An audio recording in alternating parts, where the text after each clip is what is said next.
इंसान हूँ, तो जो मन करे वो पूछ लीजिए। पढ़ने की कोई उम्र होती है क्या? मैंने तो समय पे पढ़ाई पूरी कर ली। इसके स्टूडेंट को लेने की ज़रूरत नहीं है यूपीएससी में। और ये बात मोदी जी को नहीं लगी थी, ये बात मनमोहन सिंह जी को लगी थी। हम कह रहे हैं कि हम लोग जिम्मेदारी से बोलने की कोशिश करते हैं, लेकिन हम आपके सामने बैठे हुए हैं, यहाँ आपने पोस्टर लगाया है, तो इसमें आप पाकिस्तान का नक्शा तो लगा ही सकते हैं ना। आपके लिए बाएं हाथ का काम है, तो लगा दीजिएगा, हम क्या कर लेंगे, आपका क्या बिगाड़ लेंगे, बाद में नहीं देख लेंगे। सवाल ये है कि वहाँ पे सवाल का ही हम जवाब दे रहे हैं। वही आप यहाँ पे घोषणा नहीं हुई थी, आपका कहना है, एक गुट का कहना है कि वहाँ पे घोषणा हुई थी घोषणा, मान लीजिए, तो आरोप पत्र क्यों नहीं है? ये सवाल हमसे पूछेगा कि दिल्ली पुलिस से पूछे। आज के समय में बोलना ही क्रांतिकारिता है, और आप पत्रकार हैं तो आप ये बात बहुत अच्छे से समझ रहे होंगे। तो हमारे लिए बोलना आसान है। मैं आपके टीवी चैनल में बैठ करके बोल रहा हूँ, मन होगा तो एडिट कर दीजिएगा, लेकिन हम बोल रहे हैं। बोलना इतना आसान बात नहीं है, बोलना भी आज के समय में एक क्रांतिकारी काम हो। सर, बहुत ईमानदारी से आपको बताते हैं, हम लोग जहाँ पैदा हुए हैं और जहाँ से अपनी ज़िंदगी की शुरुआत की है, लाइफ को प्लान नहीं कर सकते हैं। लाइफ जो परिस्थिति पैदा करती है उससे सिर्फ जूझ सकते हैं, क्योंकि हर मोड़ पे ये लड़ाई है। मान लीजिए झोला लेके घर से निकले हैं और स्टेशन पे रिजर्वेशन कराया है, अपनी सीट पे जा कर के बैठने का सोच रहे हैं, पहले से 10 आदमी वहाँ बैठा हुआ है और आप कुछ नहीं कर सकते हैं, आप उन्हीं के साथ बैठ करके आपको आना पड़ेगा। तो ट्रेन से जो यात्रा शुरू होती है, वो फिर जो है दिल्ली स्टेशन पे जब आप बाहर निकलेंगे तो कोई आएगा और तिरंगा जैसा एक स्टिकर लगा करके 10 रुपये आपसे वसूली कर लेगा, मांगेगा नहीं, आपका वसूली कर लेगा। फिर ऑटो वाला जो है किराए में आपको ठग लेगा, देख के ही आप लगेंगे कि आप बिहार से आए हैं, तो 100 की जगह इससे 200 वसूल लो, वो हो जाएगा। फिर आप जब जाएंगे किराएदार के तौर पे एक मकान मालिक के पास, तो वो आपसे फिर उसी नज़र में देखेगा, कहाँ से आए हो? बिहार से आए हो, चलो उधर जाओ, उधर खड़ा रहो। मतलब पैसा हम ही दे रहे हैं, हमारे पैसे से वो जिएगा, उसके बाल बच्चे शौक मौज हमारे पैसे से करेंगे, लेकिन एहसान ऐसे जताएंगे जैसे वो हमारे ऊपर कोई उपकार कर रहे हों। तो ये ज़िंदगी से जूझने की आदत सी हो गई है। जेएनयू भी नहीं सोचे थे कि कभी जेएनयू पहुँचेंगे, जीवन की परिस्थितियाँ जो है वो जेएनयू पहुँचा दी। और जेएनयू जब पहुँचे तो थोड़ा रिलैक्स हो गए थे कि चलो देश की बेस्ट यूनिवर्सिटी में एडमिशन हो गया है, आराम से पीएचडी करेंगे, पीएचडी करने के बाद जो है बाहर तो नौकरी पड़ी हुई है, जा कर के नौकरी ले लेंगे। लेकिन समय बीतता गया और ये एहसास हो गया कि ये मामला इतना आसान नहीं। लेकिन नौकरी मतलब उस वक्त जब बिहार से निकले थे तो यूपीएससी करने आए थे। अच्छा, यूपीएससी करने आए थे और उसके लिए हमने बड़ी तैयारी की थी। एन मौके पे सरकार को लगा कि सोशल साइंस के स्टूडेंट को लेने की ज़रूरत नहीं है यूपीएससी में, और ये बात मोदी जी को नहीं लगी थी, ये बात मनमोहन सिंह जी को लगी थी। इसीलिए हमने कहा कि सरकार किसी की भी रही हो, जब हमारे साथ गलत हुआ तो हम चिल्लाए, उस वक्त भी चिल्लाए हमने। तो जो हमने पढ़ाई की थी यूपीएससी के दौरान ऑप्शनल के लिए, उसी बेसिस पे हमको लगा कि हमको एकेडमिक्स की तरफ जाना चाहिए। Then I have decided to give the entrance exam of appear in the entrance exam of JNU, और हम एंट्रेंस एग्जाम दिए और जो पढ़ा हुआ था उसकी बेसिस पे टॉप कर गए और एडमिशन हो गया। और एडमिशन हो गया तो यही सपना था कि पीएचडी कंप्लीट करने के बाद किसी यूनिवर्सिटी को ज्वाइन करेंगे और पढ़ाएंगे। लेकिन इसी बीच में जो यूनिवर्सिटी में होता था तो उसमें जो हमारे सवाल थे, उन सवालों को लेकर के हम भी प्रोटेस्ट में शामिल होते थे। शामिल होते होते पॉलिटिकल कॉन्शियसनेस बनते बनते वहाँ के लोगों को पसंद आया, चुनाव लड़े, प्रेसिडेंट बना दिया। प्रेसिडेंट बन गए तो मोदी जी को अच्छा दिन लाने का सवाल भूल करके हमको लगा कि इन स्टूडेंट्स को जेल में डालना ज़्यादा ज़रूरी है, तो उठा करके जेल में डाल दिए। जेल से बाहर निकल करके आए तो वो लोग सोचे होंगे कि डर जाएगा, घबरा जाएगा, अपना जो है माफ़ी मांग लेगा, चुप हो जाएगा। ये तो सीखे ही नहीं है, माफ़ी कहाँ से मांग लेंगे, जो किए ही नहीं है वो बात स्वीकार कैसे कर लेंगे। तो हमने अपना पोजीशन रख दिया, तो बीजेपी के लोग कहने लगे कि हम लोग कांग्रेस के कहने पे बोल रहे थे। तो हम ये सवाल पूछते हैं कि जब कांग्रेस के खिलाफ बोल रहे थे तब क्या आपके कहने पे बोल रहे थे? तब भी तो अपने कॉन्शियसनेस से बोल रहे थे। तो जो कॉन्शियसनेस हमको मिला है वो हमारी एजुकेशन की वजह से मिला है, और वो एजुकेशन हम जनता के टैक्स के पैसे से हासिल किए हैं। तो आप जिसके चंदे पे जीते हैं आप उसके लिए पॉलिसी बनाते हैं, हम जिनके टैक्स के पैसे पे जिए हैं हम उनके सवालों को लेकर के लड़ते हैं। इतनी सी बात है। वो इसको राजनीति कहते हैं, हम इसको अपने हक की लड़ाई कहते हैं। यही अंतर है कि बिना सोचे समझे किसी व्यक्ति के ऊपर एक एलिगेशन लगा दिया जाता है। और ये बात कोई ऐसा नहीं है कि कोई साधारण व्यक्ति ने बोल दिया, देश के गृह मंत्री ने बोल दिया कि हाफिज सईद से इन लोगों का रिश्ता है। अब मान लीजिए कि उनकी बात सही है एक मिनट के लिए, अगर मेरा रिश्ता हाफिज सईद से है तो आप मुझे खुला कैसे छोड़ दिए हैं? उल्टे आप हमको पुलिस सिक्योरिटी दे करके पूरा देश में घुमा रहे हैं। लालू प्रसाद यादव आपका विरोध कर रहे थे तो वो जेल में हैं, और कन्हैया कुमार बाहर कैसे घूम रहे हैं, पुलिस सिक्योरिटी कैसे उनको मिल रहा है। और यदि ऐसा नहीं है, हाफिज सईद से मेरा दिलचस्पा नहीं है, तो आपने किस आधार पे ये बात कही? आपको देश से माफ़ी मांगना चाहिए, आपको ये बात नहीं बोलनी चाहिए। मेरा नाम मैंने बार बार कहा है, मेरा नाम अगर कन्हैया अंबानी होता तो मेरे ऊपर ये आरोप नहीं लगता, क्योंकि मैं एक ऐसे परिवार से ताल्लुक़ रखता हूँ जिसके बारे में आप कुछ भी कभी भी बोल दीजिए। जो कमज़ोर व्यक्ति है उसके ऊपर आप कोई भी आरोप मत दीजिए, आपको पता है कि वो कुछ कर नहीं पाएगा। लेकिन मेरा ये मानना है कि इस देश में कमज़ोरों की संख्या ज़्यादा है। जिस दिन हम कमज़ोरों को इकट्ठा कर लेंगे उस दिन इनकी ताकत ख़त्म हो जाएगी और हमारी ताकत आ जाएगी। पूरा का पूरा जेएनयू के ऊपर जो एलिगेशन है उसके पीछे एक क्लास कॉन्शियसनेस काम कर रहा है। जेएनयू एक ऐसी यूनिवर्सिटी है जहां आज भी 120 रुपये में पढ़ाई होती है। अब 120 रुपये में यदि कहीं पढ़ाई होगी तो ऑब्वियसली इस देश का कोई भी कमज़ोर व्यक्ति जाकर के वहाँ पढ़ाई कर सकता है और अपनी मेरिट से वहाँ का एंट्रेंस एग्जामिनेशन पास करके वहाँ एडमिशन ले सकता है। मैंने भी एंट्रेंस एग्ज़ाम दिया और एंट्रेंस एग्जामिनेशन में मैंने टॉप किया था, पूरे ऑल इंडिया में मेरा रैंक 1 था, तब जा कर के मेरा वहाँ पे एडमिशन हुआ और हमने ईमानदारी से अपनी पढ़ाई की, हमने एमफिल कंप्लीट किया और आज मैंने अपनी पीएचडी भी कंप्लीट कर ली है। लेकिन ये जो कमज़ोर लोग आकर के पढ़ लें, जो समाज के दबे कुचले लोग हैं वो आकर के पढ़ लें, तो आखिर होटल में प्लेट कौन धोएगा, रिक्शा कौन खींचेगा? ये क्लास कॉन्शियसनेस तो हमेशा होता है। ये महाभारत के काल में भी था कि द्रोणाचार्य ने एकलव्य को शिक्षा देने से क्यों मना किया? क्यों जो है अर्जुन को वो धनुष सिखाएंगे और एकलव्य को नहीं सिखाएंगे? और एकलव्य यदि अपने दम पे सीख लेगा तो उसका अंगूठा काट लेंगे। तो ये तो प्रोसेस चलता है।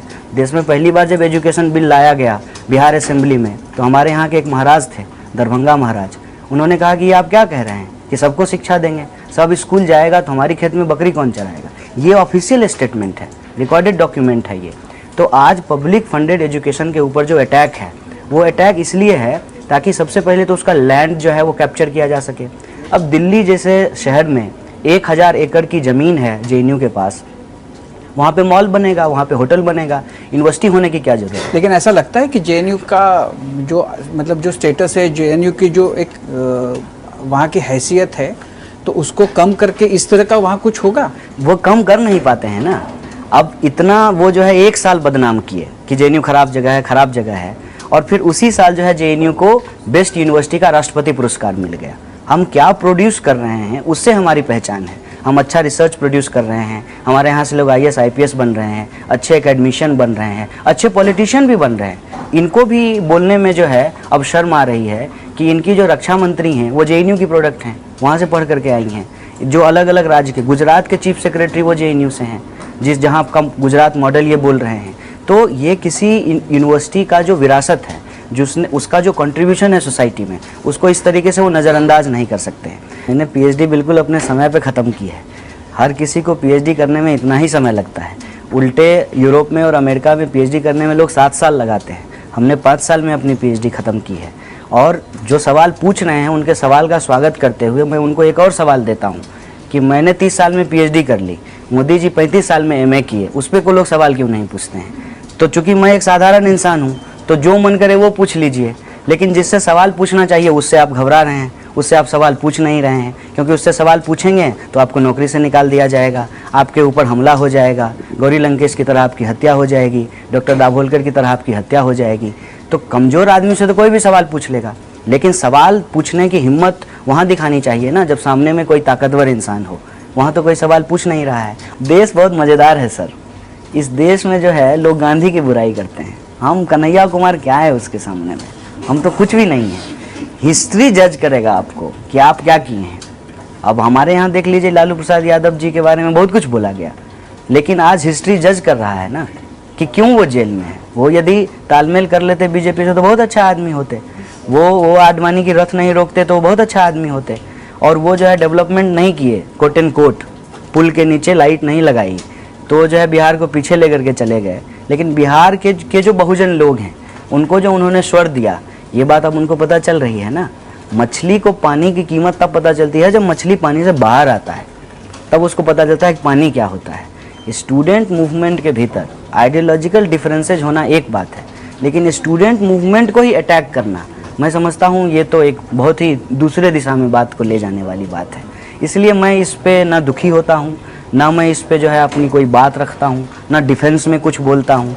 मुझे बस एक ही बात का भरोसा है कि जो मैं कर रहा हूँ, अगर मैं सही कर रहा हूँ तो हिस्ट्री जो है हमको सही साबित करेगी, अगर मैं गलत कर रहा हूँ तो हिस्ट्री हमको जो है गलत साबित करेगी। ये तो क्या है सर कि जब माँ के पेट में होते हैं तभी आपके साथ शुरू हो जाती है। किसको पोलियो का टीका मिलेगा और किसको नहीं मिलेगा ये तो सरकार ही निर्धारित करती है ना। अगर सबके लिए फ्री पोलियो का टीका नहीं होता तो आज गरीब लोगों के जो मतलब गरीब लोग हैं उनकी बीबी को या उनको टीका नहीं मिलता और उनका बच्चा पोलियोग्रस्त पैदा होता, तो आपके पैदा होने से पहले राजनीति आपके साथ शुरू हो जाती है। फ़र्क यही हुआ है कि अब हम राजनीति समझने लगे हैं कि हमारे साथ कैसे राजनीति होती है। अब एक एग्जाम्पल आपको बता देते हैं, इसको समझिएगा, फिर मैं आपके वर्जन 1 और वर्जन 2 के सवाल पे आऊँगा। कि मेरे घर में 16 लोग जो है एक्सटेंडेड फैमिली में वो आर्मी की नौकरी करते हैं और हमारे ऊपर क्या आरोप है कि हम आर्मी के खिलाफ बोलते हैं। रियलिटी क्या है कि आर्मी के एक जवान ने, बीएसएफ के एक जवान ने कहा कि दाल में सिर्फ पानी ही पानी है और जो है नारायण की तरह जो है दाल ढूंढते हैं, ऐसे करके खोजते हैं तो दाना मिलता है। वो आज जो है नौकरी में नहीं है, उनको नौकरी से निकाल दिया गया। ये है रियलिटी। जितने भी वीरता पुरस्कार पाने वाले लोग थे उनके बच्चों के लिए एजुकेशन का स्पेशल फंड होता था जिसको घटा दिया गया है। परमवीर चक, शौर्य चक, ये सारे अवार्डी जो है उनके बच्चों के एजुकेशन का बजट कम कर दिया गया है। सेमथ पे कमीशन लागू होने के बाद आर्मी के जवान हैं उनका वेतन बढ़ा नहीं है, उनका वेतन घट गया है। क्योंकि जो इनकम स्लैब है वो इनकम स्लैब नहीं बढ़ाने की वजह से क्या हुआ है कि उनको इनकम टैक्स ज़्यादा देना पड़ रहा है, नतीजा उनको पेमेंट कट करके मिल रहा है। ये उनकी रियलिटी है।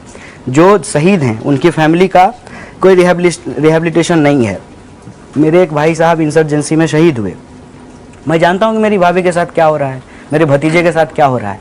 तो ये हमारी रियलिटी, हम जानते हैं कि मेरे पिताजी किसानी कर रहे हैं और इस देश में 12,000 किसान आत्महत्या कर रहे हैं और जो किसानों को बीमा देने वाली कंपनी है उसको 10,000 करोड़ का मुनाफा हो रहा है और किसान के बच्चे जो हैं वो सीमा पे शहीद हो रहे हैं और मोदी जी कह रहे हैं कि नोटबंदी करने के बाद आतंकवाद खत्म हो गया। तो ये अब हम समझते हैं और ये हम पहले से ही समझने लगे थे, ऐसा नहीं कि सिर्फ अब समझे हैं। अलग अलग समय में जब समझ रहे थे तो अपनी कैपेसिटी में उसका विरोध कर रहे थे। अब इसमें जो है एक आपको अलग तरीके का माहौल इसलिए दिखेगा कि 9 फरवरी के वक्त जेएनयू को एक मीडिया अटेंशन मिला, फिर वो पूरा का पूरा एपिसोड चला। खाली वक्त था ना सर, सपोज कीजिए कि देश में उस वक्त चुनाव हो रहा होता तो आप कवर करने के लिए जाते, खाली स्लॉट था, मीडिया भी क्या करती, कुछ मसालेदार मिल गया था, अब कवर कर लिया। अब बोला कि इसमें क्या है, कुछ भी दिखा दो, क्या कर लेगा। अंबानी थोड़ी है कि हमारा जो है पैसा रोक देगा या जो है हमारे सीनियर जो है एडिटर को निकलवा देगा, ऐसा तो है नहीं। कन्हैया कुमार क्या कर लेगा, हम मतलब 10 आदमी लेकर ज़्यादा से ज़्यादा आपके ऑफिस के सामने प्रोटेस्ट कर लेंगे, आपका ऐड थोड़ी बंद कर देंगे, सरकार थोड़ी हैं हम, वो तो अमित शाह बंद कर देंगे, ये उनके हाथ में है। ये जो मॉनिटरिंग है उसमें हम कमज़ोर लोग हैं, कुछ जवाब तो दे नहीं सकते हैं। मसाला बहुत अच्छा है, नेशनलिज्म बिक रहा है ना, देश के नाम पे लोग कजारिया टाइल खरीदेंगे, देश की मिट्टी से बना है, पता नहीं बाकी टाइल जो है किस मिट्टी से बनता है, आप देखिए ना। तो ये जो मार्केटिंग हुई है रिलीजन का, आर्मी का, नेशनलिज्म का, इसमें सरकार में जो बैठे हुए लोग हैं उनको फ़ायदा है। और इसको लेकर के अगर कोई पंचिंग बैग मिल जाए कन्हैया कुमार टाइप से जो लाल सलाम बोलता है तो कन्हैया कुमार को जेल में भी डालेंगे, इसकी आइडियोलॉजी को क्रिमिनलाइज भी करेंगे और पूरे देश के भीतर जो भी बोलेगा उसको एक लाइन बोल देंगे कि ये अर्बन नक्सल है। तो ये वर्जन दरअसल मेरा नहीं है सर, ये वर्जन उनका है। 2014 के चुनाव प्रचार के दौरान का वर्जन जिसमें मोदी जी इलेक्शन कैंपेन कर रहे थे, वादे कर रहे थे, और 2014 के बाद का वर्जन जिसमें उन्होंने कहा कि जो वादा किया वो जुमला था, वादा किया था अच्छा दिन लाने का और क्रेडिट ले रहे हैं एलईडी बल्ब लगाने का। तो ये आपको देखना पड़ेगा ना कि 4 महीने पहले जो कंपनी बनी है उसको राफेल का डील कैसे मिल गया। वर्जन हमारा नहीं बदला है सर, वर्जन हमारा वही है। हम लोग जो हैं बहुत साधारण लोग हैं सर। मेरे नाना जी जो हैं वो स्वतंत्रता सेनानी रहे हैं, मेरे एक्सटेंडेड फैमिली में लोग स्वतंत्रता सेनानी रहे हैं। हमारे गांव को जो है बिहार का बारदोली कहा जाता है। 1942 में हमारे गांव के बहुत सारे लोग जेल गए थे और रेल जो ब्रिटिशर्स के द्वारा रेल की पटरी लगाई गई थी उसको उखाड़ दिया था। बिहार के स्वतंत्रता आंदोलन के इतिहास में हमारी फैमिली का नाम है। तो हम शुरू से ही भारत माता की जय बोलते रहे हैं। लेकिन ये जब नेशनलिज्म का खेल खेला गया, नेशनलिज्म के नाम पे जो खेल खेला गया उसको समझ गए कि अच्छा हम भारत माता की जय बोलेंगे, ये हमारी इच्छा है, हम बोलेंगे, लेकिन हम भारत माता की जय नहीं बोलते हैं, ये प्रोपगेंडा करके आप नाथूराम गोडसे की जय बोलेंगे, ये समझ में आया। और आप जो है राम का नाम लेकर के नाथूराम का मंदिर बना देंगे, ये हमको समझ में आया। जय श्री राम बोल करके हे राम को बोलने वाले को गोली मार देंगे, ये हमको समझ में आया। तो हमने उसको अपने तरीके से काउंटर किया है। जहाँ तक सवाल में ये है कि आपने उस नारे का विरोध नहीं किया, मैं हमेशा से कह रहा हूँ कि मैं उस नारे का खिलाफ था। एक पर्चा बतौर प्रेसिडेंट हमने निकाला था जिसमें स्टूडेंट यूनियन की तरफ से उन नारों को क्रिटिसाइज किया था। संबित जी जो है, आप उसी प्रवक्ता का नाम ले रहे हैं, वही सबसे खाली हैं, रोज़ शाम को मिल जाते हैं। वो जो है पेपर दिखाते हैं, वो पेपर जो उनके फेवर में हो, या वो हिस्सा वो पढ़ करके सुनाते हैं जो उनके फेवर में हो। अभी जो कोर्ट से हमको एक्यूटल मिला है, वो पेपर दिखाते हैं, वो पेपर दिखाते हैं कि हमने जो पर्चा निकाला था कि नहीं, ये जो अगर नारेबाजी हुई है तो वो नारेबाजी जो है वो गलत हुई है, वो पेपर कभी दिखाते हैं? हमारे जैसे जो लोग हैं, जो मेन लैंड से आते हैं, मेन स्ट्रीम जो पॉलिटिकल इशूज है उसके साथ जुड़े हुए हैं। मान लीजिए मैं कम्युनिस्ट पार्टी ऑफ इंडिया का मेंबर हूँ, तो कम्युनिस्ट पार्टी ऑफ इंडिया एक राष्ट्रीय पार्टी है ना। एक राष्ट्रीय पार्टी को आप इंटरनेशनल कह रहे हैं, तो फिर वो राष्ट्रीय पार्टी कैसे है? चुनाव आयोग ने जो है उसको राष्ट्रीय पार्टी होने का दर्जा क्यों दिया है? कुल 7 ही राष्ट्रीय पार्टी है ना इस देश में, उसमें से कम्युनिस्ट पार्टी ऑफ इंडिया है। तो ये जो प्रोपेगेंडा है, उस प्रोपेगेंडा को हम बहुत अच्छे से समझते हैं कि नारेबाजी का बहाना करके कुछ ऐसा जो है रचा जाए ताकि हमारे असली सवाल को डाइवर्ट कर दिया जाए। उस दौरान हमारे लिए ये अफजल गुरु और नारेबाजी ये इम्पोर्टेंट नहीं था। उस दौरान हम लोग आंदोलन में थे कि जो पीएचडी स्कॉलर का फेलोशिप बंद किया गया है उसको न सिर्फ चालू किया जाए, उसको बढ़ाया जाए। साथ ही साथ रोहित वेमुला का जो इंसिडेंट हुआ था, तो justice for Rohit Vemula movement हम लोग चला रहे थे। सवाल हमारा ये था, नारेबाजी का बहाना करके उसको कहीं और डाइवर्ट करके पहुंचा दिया। आप जो बोल रहे हैं वो ठीक है कि जो पॉलिटिकल पार्टीज है, जो सरकार में है पार्टीज, वो प्रोपेगेंडा कर रहे हैं, लेकिन जो स्टूडेंट मूवमेंट से अब बाहर आ रहे हैं, जैसे आप है, शैला रशीद जैसे लोग हैं, आपको नहीं लगता कि ये जो आप जैसे अब जो नेता बनने जा रहे हैं वो लोग थोड़ा जिम्मेदारी से कम बात करते हैं? कुछ भी स्टेटमेंट मार दिया, आपका आर्मी वाला स्टेटमेंट हो, उनका गडकरी जी वाला स्टेटमेंट हो, और थोड़ा जिम्मेदारी से बात करना चाहिए, क्योंकि स्टूडेंट्स आपके तरफ देखते हैं। ट्वीट डाल दिया, कुछ बोल दिए, ये नहीं होना चाहिए। नहीं, देखिए मैं तो कोशिश करता हूँ कि मैं जिम्मेदारी से ही बात करूँ, लेकिन आपको वो जिम्मेदारी पूर्ण बात पहुँची है कि नहीं पहुँची हमको नहीं मालूम। आपको पता है कि इस देश में अभी फेक न्यूज़ की क्या हालत है। तस्वीर हमारी होगी, स्टेटमेंट किसी और का होगा, और ये सब टेम्पलेट बना करके चल रहा है। तरह तरह के जो है फेक न्यूज़ हैं, कुछ भी चला देते हैं। कौन सा आपको वायरल सच, ये आप ही लोगों का जो है वो प्रचार है ना। जब कहा गया कि हम 11 बार फेल हो गए हैं, और ये कहने वाले जो है कोई साधारण व्यक्ति नहीं है, तथाकथित सेलिब्रिटी हैं, उन्होंने ये बात कह दी। अब बताइए कोई पीएचडी में 11 बार कैसे फेल कर देगा? आप जो कह रहे हैं कि हमने आर्मी के खिलाफ बोला है, ये पूरी तरह से प्रोपेगेंडा है, और आपको इसको जज करना चाहिए। अगर हम आर्मी के खिलाफ कुछ बोलते तो हम जेल में होते। ऐसा नहीं है कि कोई किसी के खिलाफ कुछ बोल देगा और उस पर जो है कानून का राज नहीं है, उस पर कानून की कार्रवाई नहीं होगी। आउट ऑफ कॉन्टेक्स्ट अगर आप किसी चीज़ को निकाल लेंगे तो वो तो फिर सुनने में अजीब लगेगा ही। आगे पीछे का लाइन जो है वो फोटोशॉप पे एडिट कर दीजिए, पता नहीं किस पे एडिट करते हैं हमको नहीं पता, लेकिन होगा कुछ एडिट करने वाला ना। आगे पीछे का हटा करके बीच का दिखा दीजिए तो उसका पूरा अर्थ ही बदल जाएगा। बेसिकली उसमें ये है कि महिला दिवस के दिन पूरी दुनिया में जो महिलाओं की स्थिति थी उस पर हम चर्चा कर रहे थे, और उस पर हमने बताया कि अगर हम पुरुष हैं तो मान लीजिए कास्ट वायलेंस होता है तो मेरे ऊपर 1 लेयर का वायलेंस आएगा और हमारी हत्या करके चला जाएगा। लेकिन अगर हम महिला हैं तो मारने से पहले हमारे साथ बलात्कार होगा, तो हमारे साथ 2 बार वायलेंस होगा ना। उस कॉन्टेक्स्ट में हमने कहा कि रुवांडा में, जो अफ्रीका का एक देश है, 1 लाख महिलाओं के साथ एक साथ बलात्कार किया गया। ये क्यों किया गया? आखिर हमको अगर चिढ़ाना हो तो मेरी माँ की गाली क्यों दी जाती है? ताकि क्रिमिनलाइज किया जा सके, टेरराइज किया जा सके। और उसमें हमने कहा कि सिक्योरिटी फोर्सेज के ऊपर भी महिलाओं के साथ अत्याचार करने का आरोप है, और ये हम नहीं बोल रहे हैं, ऐसा नहीं हम बोल रहे हैं, ये सुप्रीम कोर्ट कह रही है। सुप्रीम कोर्ट ने इस पे जो है ह्यूमन राइट कमीशन को डायरेक्शन दिया है। अभी जो है आफ्सपा को लेकर के जो रिपोर्ट आई है उस पे जो है अभी आया है ना, सब लोग बोल रहे हैं ना कि आफ्सपा ख़त्म करना चाहिए। इसके 2 व्यूज़ हैं। बहुत सारे एक्स आर्मी ऑफिशियल्स ने कहा कि इससे हमारी आर्मी डिस्करेज हो जाएगी, अब सुप्रीम कोर्ट को ऐसा नहीं करना चाहिए, ये बोल रहे हैं ना। हम कह रहे हैं कि हम लोग जिम्मेदारी से बोलने की कोशिश करते हैं, लेकिन जिनका काम है इस बात को पहुंचाना, वो यदि जिम्मेदारी से नहीं पहुंचाएंगे तो फिर हम क्या कर लेंगे? हम आपके सामने बैठे हुए हैं, यहाँ आपने पोस्टर लगाया है, तो इसमें आप पाकिस्तान का नक्शा तो लगा ही सकते हैं ना। आपके लिए बाएं हाथ का काम है तो लगा दीजिएगा, हम क्या कर लेंगे? आपका क्या बिगाड़ लेंगे? जिम्मेदारी से हम हमेशा बोलते हैं, क्योंकि हमारे पास गैर जिम्मेदार होने का ऑप्शन ही नहीं है। ऑप्शन होकर के क्या हम सस्टेन कर पाएंगे? हमारे लिए स्थिति है, ये हमारी स्थिति नहीं है कि हम इसको जी पाएंगे। तो जो लोग गैर जिम्मेदारी से इस काम को पहुंचा रहे हैं लोगों के बीच में गलत तरीके से, उनको आइडेंटिफाई करना जरूरी है। हम लोग एक्चुअली फेक न्यूज के शिकार हैं, लेकिन हमारी लड़ाई सच्ची है। कन्हैया का हाल तो आपको पता है, आप बता सकते हो क्या हुआ था उस दिन? देखिए, सबसे नहीं, आपको भी पता हो सकता है। नहीं, आप तो वहाँ पे थे। मैं बता देता हूँ, मैं सब बात का जवाब दे दूंगा। मैं प्रधानमंत्री थोड़ी है कि आपसे पहले सवाल ले लिए और जवाब बाद में देंगे। आमने सामने आप पूछ रहे हैं, आपसे हम सवाल लिखवा लिए हैं क्या? नहीं है ना? लिखने का सवाल नहीं है, तो आप वहाँ पे थे तो ठीक है, चलिए बोलिए। माझा कट्टा है, बोलिए। कोई चौधरी की इंटरव्यू थोड़ी ले रहे हैं, मोदी जी का सवाल पहले से पूछ लेंगे। देश में जो हो रहा है उसको समझिए सर। सबसे पहली बात, जब घोषणा हुई मैं वहाँ नहीं था। एक भी एविडेंस होता, मैं आपको बता रहा हूँ कि जब घोषणा हो रही हो और मैं वहाँ होता तो मैं जेल में होता, क्योंकि मेरे ऊपर जो आरोप लगा। उस वक्त कहाँ थे? मैं अपने हॉस्टल में था। हाँ। जब 2 ग्रुप में लड़ाई हुई, हाँ। सिक्योरिटी फोर्सेस के बाद वो हो चुका है। हाँ। जिस घोषणा की आप बात कह रहे हैं, अगर वो हुआ है तो हुआ है कि नहीं आपको पता है? अगर वो हुआ होता, इसको भी समझ। आपको मालूम है कि आप तो हॉस्टल में थे, हॉस्टल और आप मैदान में कि कितना अंतर था दोनों में? 2 किलोमीटर का अंतर। 2 में तो आप वहाँ पे नहीं थे? मैं वहाँ पे नहीं था। हाँ। 1000 एकड़ की यूनिवर्सिटी है। हाँ। मतलब बहुत बड़ा है सर, ठीक है। हाँ। 1000 एकड़ की यूनिवर्सिटी है, मैं 2 किलोमीटर दूर हमारा हॉस्टल है। जब सिक्योरिटी फोर्स ने कहा कि 2 ग्रुप में लड़ाई हो गई, आकर के छुड़ा दीजिए, क्योंकि मैं प्रेसिडेंट था तो मेरे कहने पे शायद लोग झगड़ा नहीं करते, तब मैं वहाँ पहुँचा हूँ। अगर मैं पहले से वहाँ मौजूद होता तो एक बात जान लीजिए, मैं प्रेसिडेंट यदि नहीं भी होता, यह मैं बार बार कह रहा हूँ, एक कॉमन सिटीजन होने के चलते मैं ये घोषणा नहीं होने देता। ये गलत बात है। लेकिन ऐसी घोषणाएं दी गई थी क्या? मतलब देखिए, इसको लेकर के 2 ओपिनियन है।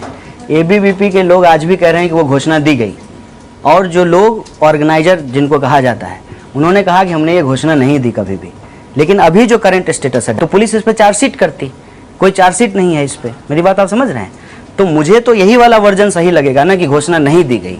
अगर घोषणा दी भी गई है, 1 मिनट के लिए मान लीजिए, तो आप होंगे तब तो कुछ करेंगे, और इसमें प्रेसिडेंट होने या नहीं होने का सवाल नहीं है। आप इसको ऐसे मत समझिए कि गांव में चोरी हो गई और मुखिया को जेल में डाल देंगे, ऐसा नहीं है। अगर मैं कॉमन सिटीजन भी होता तब भी मैं उसमें इंटरवीन करता, लेकिन मैंने बतौर प्रेसिडेंट भी इंटरवीन किया। जब मेरे ऊपर यूनिवर्सिटी ने 10,000 का फाइन किया था, तो यूनिवर्सिटी ने यही लिखा कि आप ड्यूटी बाउंड नहीं थे, ठीक है। तो हमने कहा कि हम ड्यूटी बाउंड नहीं थे, तो आप ड्यूटी बाउंड थे वाइस चांसलर साहब, देश के प्रधानमंत्री ड्यूटी बाउंड थे। अगर वो आपका जुरिडिक्शन है और आपके जुरिडिक्शन में कुछ हो रहा है, तो बतौर स्टूडेंट रिप्रेजेंटेटिव आप कह रहे हैं कि हम ड्यूटी बाउंड नहीं थे, तो फिर जो सीएम और पीएम है वो भी रिप्रेजेंटेटिव हैं और वो भी ड्यूटी बाउंड नहीं थे। गृह मंत्री भी ड्यूटी बाउंड नहीं थे, क्योंकि लॉ एंड ऑर्डर देखना उनका काम है। रिस्पॉन्सिबिलिटी आप उसके ऊपर डाल देते हैं। वो होता है ना कि अभी देखिए, जो है नीरव मोदी पैसा लेके भाग गए, बड़ा मछली को नहीं पकड़ा। नीरव मोदी का बाद में देख लेंगे। नहीं, बाद में नहीं देख लेंगे। सवाल ये है कि वहाँ पे सवाल का ही हम जवाब दे रहे हैं। वही वो आप यहाँ पे घोषणा नहीं हुई थी, आपका कहना है। एक गुट का कहना है कि वहाँ पे घोषणा हुई थी घोषणा। हाँ, मान लीजिए तो आरोप पत्र क्यों नहीं है? ये सवाल हमसे पूछेगा कि दिल्ली पुलिस से पूछेगा? नहीं, आप अगर वहाँ पे घोषणा हुई है तो आप उसका निषेध करते, और आप जो अफजल गुरु के कर चुके हैं। हाँ, अफजल गुरु के समर्थन में जो घोषणाबाजी हुई थी, तो उसका भी आप जाहिर निषेध करते? भाई, निषेध करते हैं तभी तो। ये शुरू से हमारा पोजीशन है कि हमको अगर घोषणा देना होगा तो हम घोषणा रोहित वेमुला के लिए देंगे, अफजल गुरु के लिए क्यों देंगे? ये बात तो पता चल गया है ना आपको। ये बात तो हमने बता दी है आपको कि हमने उस पर जो है यूनियन का पोजीशन लिख करके उसी वक्त ला दिया था। ये बात तो 10 तारीख को ही हो गई, मेरी अरेस्टिंग तो 12 तारीख को हुई है, 2 दिन बाद। इस बात को आपको समझना पड़ेगा ना कि नीरव मोदी का मैं उदाहरण क्यों ले रहा हूँ कि उसमें जो है, जो डायरेक्टर हैं पीएनबी के, उनको नहीं पकड़े हैं, कलर को आप पकड़ लिए हैं। कलर का हिम्मत है कि बिना ऊपर के ऑफिशियल का जो है कहे हुए जो है वो पैसा दे देगा? आप रिपोर्ट लिख देंगे इनसे पूछे हुए, कर सकते हैं ये काम? अरे समझिए सर आप, मैंने कन्हैया जी